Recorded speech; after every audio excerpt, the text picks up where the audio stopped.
자, 가족 여러분, 이번 사건에 대해서는 좀 많은 또 우리 가족 여러분들과 생각을 좀 나눠보고 싶습니다. 지난해 12월에 있었던 사건인데, 저는 개인적으로 좀 이 사건 좀 충격을 받았어요. 일단 이 두 사람 어떤 관계였습니까? 네, 일단 12월인데요. 사건 먼저 설명을 해드리자면 모텔로 억지로 끌고 들어가는 남성을 피해서 달아나다가 여성이 계단에서 굴러떨어져서 숨진 사건입니다. 이 남성은 스크린 골프장을 운영하는 사장이었고요. 여성은 그 골프장에 다니는 손님이었습니다. 그런데 지난해 12월에 이 남성으로부터 내가 당신 때문에 돈을 좀 썼다 이런 문자를 피해자가 받은 겁니다. 그런데 석 달 전에도 비슷한 내용의 문자를 받은 적이 있어서 이 피해자가 저번에도 그러더니 무슨 이야기인지 좀 알아야겠다라고 답장을 보내고 사장의 골프장으로 갔습니다. 그리고 사장과 대화하면서 술을 좀 마셨습니다. 이후에 두 사람은 골프장에서 함께 나왔습니다. 그런데 이 피해자가 만취해 있어서요. 이 피해자를 집에다 데려다 주겠다면서 같이 택시를 잡아 탄 겁니다.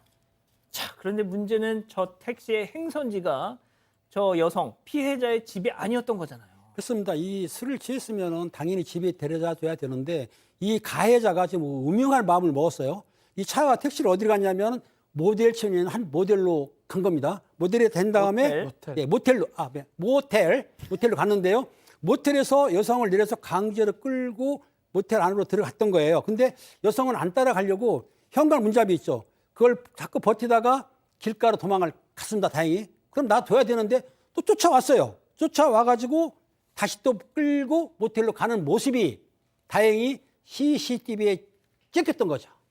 자, 저는 이 사건 보면서 너무너무 안타까웠던 것이 그 택시 안에서도 이미 몸을 가누지 못하는 피해자에게 저 가해자는 충분히 어떤 성적 의도를 가지고 하는 장면이 다 그 정황이 있었습니다. 그리고 뭐 모텔 안에 들어와서까지는 지금 말씀드린 것처럼 아니 그러면은 두 번의 그 기회가 있었어요. 떼어놓을 수 있는. 그러니까 이게 사실 택시 안에서 저는 택시 기사님께 절대로 뭐 그런 이야기를 하고 싶은 얘기는 절대로 없습니다. 하지만 조금 위험한 상황이었으면 택시 기사님이 직접 말리는 게 아니라 신고를 조금 했었으면 어땠을까라는 거고, 모텔 안에서 이게 그냥 모텔에서 돈 버는 것도 중요하지만 물론 그분들을 비판하고 싶은 생각 하나도 없습니다. 그러면 피해자가 이렇게 끝까지 안 가려고 하면 들어가는 순간에 좀 이런 문제가 있다라고 좀 신고를 해주시면 어땠을까라는 생각은 지울 수가 없는 부분이고요. 제가 꼭 말씀드리고 싶은 게 옛날에는 우리가 성폭력 범죄, 특히 강간 범죄에서 폭행과 협박을 어떻게 판단하는가 하면 그게 항거가 불가능하거나 혹은 저항이 억압될 정도의 폭행이 협박이 있어야지만 강간죄가 성립될 수 있다라고 보는데, 지금 같은 경우에는 우리 법원이 강간치사를 인정, 어차피 또 돌아가신 부분이 있는데 그런 강간죄를 인정했기 때문에 그런 어떤 폭행 협박 정도가 있으면 분명히 강간죄가 성립된다는 것, 다시 한번 이 사건을 통해서 좀 이렇게 알았으면 좋겠다는 말씀도 좀 드리겠습니다. 자, 지금 사파에서 보신 것처럼 저렇게 끌고 들어가려고 했는데 막 그 현관문을 부여잡는 피해자를 완력을 써서, 자, 그런데 그 다음에 비극적인 상황이 벌어집니다. 이쯤에서 이번 사건 체크포인트 짚어보죠. 달아나려다 결국 피해자가 사망을 합니다. 일단 당시에는 실신을 했지만 말이죠. 네, 모텔에 들어가서 카운터까지 가서도요, 이 벗어나려는 피해자, 붙잡으려는 가해자 사이에 실랑이가 계속 있었던 겁니다. 그러던 중에 이 사장이 모텔 직원에게 결제를 하려고 신용카드를 내밀었습니다. 그런데 그 틈을 타서 이 피해자가 고개를 숙인 채로 힘줘서 뒷걸음질을 치면서 가까스로 빠져나오는 데 성공을 합니다. 그런데 그 이후에 고개를 드는 과정에서 중심을 잃은 겁니다. 그대로 몇 걸음 휘청휘청 거리다가요, 이 현관문 옆에 계단이 있었는데 그 계단으로 굴러 떨어지면서 그대로 정신을 잃었습니다. 병원으로 바로 이송이 됐는데 이후에 뇌사 판정을 받았고 투병하다가 지난 1월에 사망했습니다.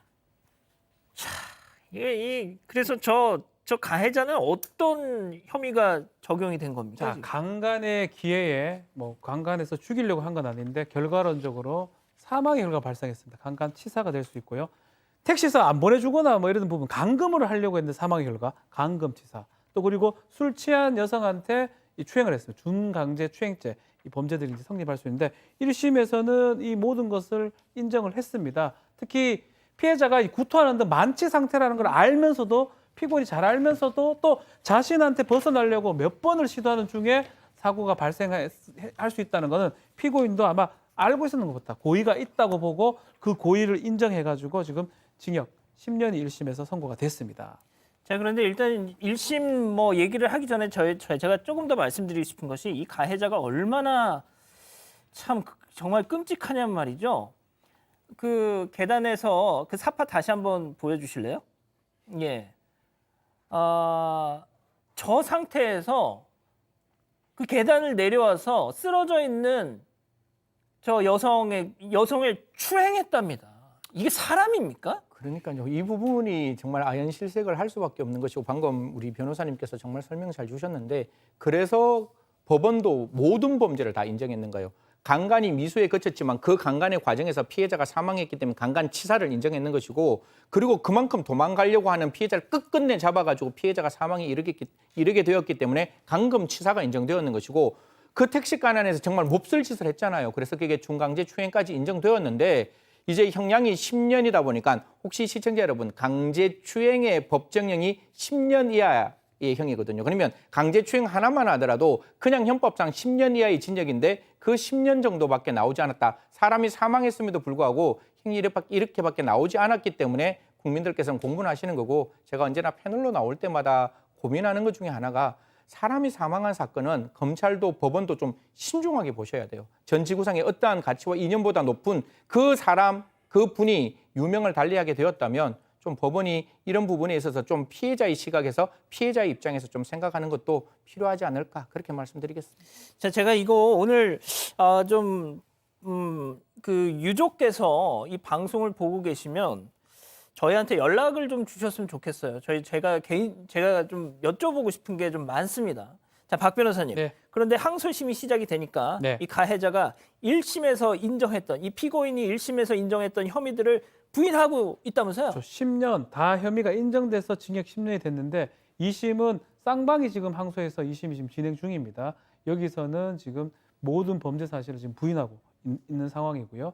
근데 이제 이 유족 입장, 특히 남편 입장에서는 사과도 지금 한번 받지를 못했는데 1심에서 인정했던 것들을 부인하고 있기 때문에 답답하고 당시에 가장 좀 눈에 띄는 부분이 아내의 주장을 잘 알잖아요. 예. 주장이 상당히 약한데 억지로 이 사장이 아하. 피고인이 마시게 한 거 아니냐라고 하면서 또 모텔에서 이런 일이 일어났어요. 이 모텔이라는 어떤 그 장소적 특징 때문에 근거 없는 소문이 들어서 또 명예훼손도 되고 있다. 라면서 엄벌을 지금 호소하고 있는 그런 상황입니다. 예.